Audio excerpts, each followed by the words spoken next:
Well, hello and welcome to Bingewatch, the podcast where we take a look at the hottest new TV and film releases on streaming television platforms. I'm Hannah Fernando, the group editor of Woman and Woman and Home magazine. And I'm Ian McEwan, writer on TV Times, What's on TV and TV and Satellite Week magazines. And today we're looking at the new releases for the week starting Friday the 28th of July 2023, including the great Elle Fanning in All Fours, true crime drama The Girl from Plainville, and the story of a toy phenomenon in The Beanie Bubble on Apple TV Plus, starring Zach Galifianakis. We'll also be checking out 1990s set comedy The Power of Parker on BBC iPlayer and Paramount Plus military thriller Special Ops Lioness. But first, Ian, what is in the news? Javier Bardem. Well, he's going to appear in Apple TV Plus's as yet untitled motor racing drama, in which Brad Pitt will play a one-time Formula One driver who makes a comeback. Any more F1 related news, Hannah? A 6-part Netflix biopic to air next year will follow the life and career of Brazilian Formula One champion Ayrton Senna. We'll be liking these, won't we? I can tell. We will. A good variety of stuff once again this week, I would say, and I like pretty much all of it. We're going to start off on Channel 4 and All 4. This was available from Wednesday, the 26th of July. It's a new drama called The Girl from Plainville, and here's a clip. Conrad's dead. Who's Conrad? Michelle Cotter, 17-year-old girl. Texts her friends for 3 days telling them her boyfriend's missing, but this girl knew he wasn't missing. She was in contact with him the whole time, right up until he killed himself. Now, we're big fans of The Great, aren't we, Hannah? The rollicking historical drama starring Elle Fanning as Catherine the Great, alongside Nicholas Hoult. Well, she stars in this. It's a true crime drama. I wasn't aware of the case on which it was based. It centres on the suicide of an American teenager. So that's not really a spoiler. It happens right at the start. He was called Conrad Roy. He took his own life in 2014. And at the start of the drama, well, it starts with a series of text messages between Conrad, who's played by Colton Ryan, and his 17-year-old girlfriend, Michelle, played by Fanning. Then he is found dead, and Michelle is distraught at the news, and she's telling her friends and family. The strange thing is, neither sets of parents and none of the friends knew anything about this apparently very intense relationship. So this is very good, and I would say Fanning is terrific in it. It's also got the brilliant Chloe Sevigny playing Conrad's mother, Lynn. I don't want to give too much away, and I'd say if you don't know about the case on which it's based, don't Google it, because it'd be much more interesting to see how it plays out. So the drama is going to be trying to find out, well, why did he take his own life? Why is this relationship that was clearly so important, certainly to Michelle, why is it a big secret? And was she involved in any way in what happened? Could she have stopped it? And so on and so forth. So it's already been a documentary series, I think, and also a sort of TV movie.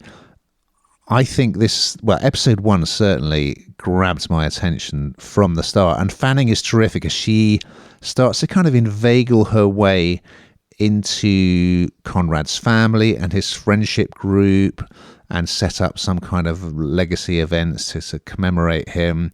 And you sort of think, what is going on here? This is very, very strange. And she's so distraught. So she plays it really well. I'm intrigued. Well, I have Googled it, of course, so I do sort of know the outcome. But I was really enjoyed episode 1. I think it's a fascinating story, and I think they are doing it justice. And she actually refers to them in, I think, in one of her texts as star-crossed lovers, which is referencing, of course, Romeo and Juliet, who had a suicide pact. So Hannah, what did you think of this one? I really like things like this because it's based on something real, isn't it? And of course it's the spin of the director and everybody involved. And like you say, there's been, I think, 2 versions of this already, but it's within our lifetime. So, we can probably remember the media coverage, and it kind of just scratches beneath the surface. And as you say, everyone in this plays the parts incredibly well. So as I say, I find it really interesting because you have to kind of remember that because it's based on fact, it's based on, what happened. But again, it does have those sort of, I suppose, from the viewpoint of whoever's putting it together to a degree, and you have to kind of have that separation at some point in your mind. But I think I really enjoyed the first episode.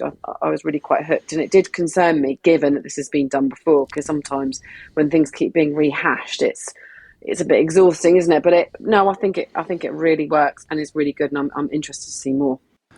Now, our second offering, also based on a true story, is a new comedy drama which arrives on Friday the 28th. It's on Apple TV Plus. It's called The Beanie Bubble, and here is a clip. Do you know what the greatest thing about America is? You can make things happen here like nowhere else. You have the power to create your own future. You can be anything. You can do anything. You want to sell high-end stuffed Himalayan cats? Understuffed, actually, for greater posability. Now, I'm really glad you asked me to have a look at this one because we talk about it in this is the mid-90s, I think, that Beanie Babies were at their hottest, the hottest property to have, but they're still a thing in my house anyway. And so I'm quite interested to see how it all started. So this is a comedy drama. For anyone that doesn't know what a Beanie Baby is, they're sort of quite small, soft toys, and they're very cuddly and they're very sweet, and they children absolutely adore them. They're incredibly popular with children. Often they were released a very small amount, obviously. I think we have some of the original and the greats, but you never were able to take the tags off them. And which child wants a toy to take to bed with the tags on? Not mine. So that probably makes them not very worth much now. But anyway, they became sort of valuable in terms of investments, as I say, if you kept the tags on and what have you. And so this tells the story. It is based on the book, The Great Beanie Bubble. But it's being done by Apple TV incredibly well, in my opinion, particularly from a female perspective. You always sort of not believed, but when I started to look at this, that this was set up by a bloke, the toy's creator, Ty Warner. But actually, the story is told from the viewpoint of the 3 very unsung female collaborators, and that's what's really nice. And just to see kind of actually they were sort of behind every great man is a great woman, isn't that what the saying says? And they're all fictional characters, but they're inspired by real people, and it's kind of like they were the ones that were the sort of brains behind it, and he was the person that fronted it. And of course it all worked very well. It was absolutely huge at its time, probably still making money. It is really interesting to kind of see how the dynamics worked. And like everything, I suppose, it works really well until you fall out. And 9 times out of 10 in business, that can happen, can't it? There's one for the women, there's one for the girls, there's one for the feminists, because the women were there and they were doing so much. But also just to see the kind of story of I guess when businesses do become so big, the lengths that people will go to keep making money. And when you have got that money and that power, quite how low you'll stoop. And I don't think you'll learn anything from it in terms of that's probably what we all expect. But it's just there in all its greed and all its toxicity at certain elements. And I was really very hooked by it. What do you think, Ian? I did enjoy it. So yes, it's feature length, isn't it? A thing that happens a lot in TV and films now, Hannah, is the date comes up and then it flicks forward or back on screen to move backwards and forwards in time, which sometimes I was thinking, can't they just tell the story from kind of beginning to end without constantly jumping backwards and forwards? But in the case of this, they do need to do it, and it does work really well, because at first I thought it's interesting to see Zach Galifianakis' face, because I only know him from the Hangover franchise, where he's got a great big bushy beard. So he is very good as Ty, and Succession's Sarah Snook plays Sheila, who is the mother of two girls he gets romantically involved with. And at first you think, oh, this is just going to be a lovely, heartwarming tale of a big-hearted guy who had a dream. I mean, when he starts out in business, he's trying to market these massive, soft toy cats, which are in these horrible colours, which are not very attractive at all. But anyway, then you'll find out how the Beanie Babies thing comes about. I had no idea it was such a massive business. I mean, he made an absolute fortune. But yes, as we flash backwards and forwards, well, we learn more about Ty, and not all of it is great, I would say. Toy collectibles. I mean, there's that Pez documentary on Netflix as well, which is about the guy who went to Europe to get lots of rare Pez dispensers. And you do get an insight into the sort of the sell-on market, because people just went crazy. As you say, they did limited lines of each Beanie Baby, and they became very valuable on the sort of second-hand market. So it's a great story. We've got a couple of things set in the 90s, haven't we, in this week's pod? But they're all really good in it, and it's a fascinating story. And I think perhaps a lot of Brits, certainly, unless your kids were growing up during that time, are probably unaware of what a gigantic success the Beanie Babies were. But as the title suggests, the Beanie Bubble, well, it's not going to last forever. So, yeah, I really enjoyed this, and it wasn't at all what I thought it would be. Over on Paramount Plus, we have a new thriller series. Now, this arrived on Sunday, the 23rd of July, so we're a little bit late with it. 2 episodes were released on Sunday. After that, it's 1 episode weekly. It's called Special Ops Lioness, and here's a clip. Are you close? Closer than we've ever been. Contract agent or a lioness? Lioness, sir. We locate the wives and daughters of these high-value targets. You made it! Told you I was coming. And we place an operative close to them, and we kill the target. If we play this right, it is over before it's begun. Spoiler alert, it's nothing to do with the Lionesses, who are currently in action down under in the Women's Football World Cup. So this is created by Taylor Sheridan, who was the creator of the very popular Yellowstone series. It's got a pretty good cast, including Oscar winner Nicole Kidman. It's about American anti-terrorist operations in Syria, and it's based on a true story. I mean, there is a Lioness operation that does exactly this kind of work. So it starts in very exciting style. We're in Syria. There's an undercover female operative who her cover's been blown, and she's being tracked down in Syria. And so her handler, I guess, a CIA agent called Joe, played by Zoe Saldana, she has to try and rescue her. And anyway, it plays out in a very exciting fashion. We then cut to a kind of classic, one of those classic joining the US Marines story. There's this woman called Cruz, played by Leila de Oliveira. She's a burger flipper. She's got a very abusive boyfriend, and I won't say what happens, but one way or another, she ends up becoming a recruit in the US Marines, and subsequently is handpicked to be a part of this Lioness operation. So she is going to be asked to befriend the other half of a terrorist that they want to find about their movements so they can target them, take them out. So I thought episode 1 was thrilling. It's got lots of the sort of great action sequences. It's got that sort of backstory, joining the military, boot camp thing going on.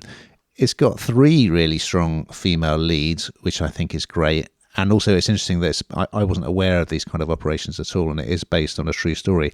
I'd say some of the kind of gung-ho American military stuff grates a tad, but overall, if you like military-themed action thrillers, I think this is right up there. And I really enjoyed episode 1. What did you think, Hannah? Well, I think it's great. I mean, absolutely action-packed, isn't it? And I also didn't realise that this was going on, that this was real. And so it feels sort of quite empowering for a start. But also, I know what you mean about the kind of American sort of that bit over the top bit gung-ho. But actually, I think it probably just added to, for me, the drama of it, I was kind of just swept along. And I think the amazing cast in this massively helps, doesn't it? I mean, some really, really big names. But I think that it's, again, I think I said earlier, when something's based on something real and that this is actually going on, for me, that makes it all the more appealing, because you realise kind of the levels that our countries, people working for our countries are going to to stop terror attacks. And these anti-terrorist teams, it's terrifying for them. And we're watching it as a drama, and I'm sure that it's completely hammed up for this in places. But in other places, it kind of makes you think, actually, is this really going on? This is terrifying. And what are they thwarting all the time? So I have to say, I thought it was really good. I think Paramount Plus has done a really good job. Some much needed light relief after all that. We're going over to BBC iPlayer for a new comedy series that arrives as a box set on Friday. It's called The Power of Parker, and here's a clip. Let's run away together, get married. What about Diane? Hit 40 and you're invisible. We could rob a bank. No one would bat an eyelid. Business, happy family. People look up to you, you know. They've got a lot of respect for you. You've been stupid. You need to pay your debt. $6,000. You are a strong, sexy woman. Come on, say it with me. I'm a strong, sexy woman. This is like stepping back in time. I mean, well, it literally is stepping back in time because it's set in 1990. But after everything we've talked about in this podcast, this is just something very, very different. As you say, it's funny, but also it's also sad in places because, of course, it involves people's lives, and people's lives aren't always funny. So back in the 90s, early 90s, and Stockport businessman Martin Parker has it all. You open to these sort of adverts that he's doing, it feels very 90s, standing there promoting his chain of electrical shops. He's got a lovely wife, she's very beautiful, lovely beautiful home, but also a mistress. But things which he's had for decades, and I think really does probably love her, but is not going to leave his wife, same old story. This has been scripted by Peter Kay's car share co-writers Paul Coleman and Sean Gibson, and once I knew that, I could sort of tell, because it's got that feeling about it, it's got that energy, and his sort of world that's so brilliant and doing so well really comes to an abrupt end, because he hits hard times. He can't afford the flat that his mistress is living in, so he has to give her notice. You can only imagine how that goes down. And then her saying she's going to go and confront his wife, and his whole world is crashing down. He's borrowing money from people that he needs to pay back and can't afford to pay back.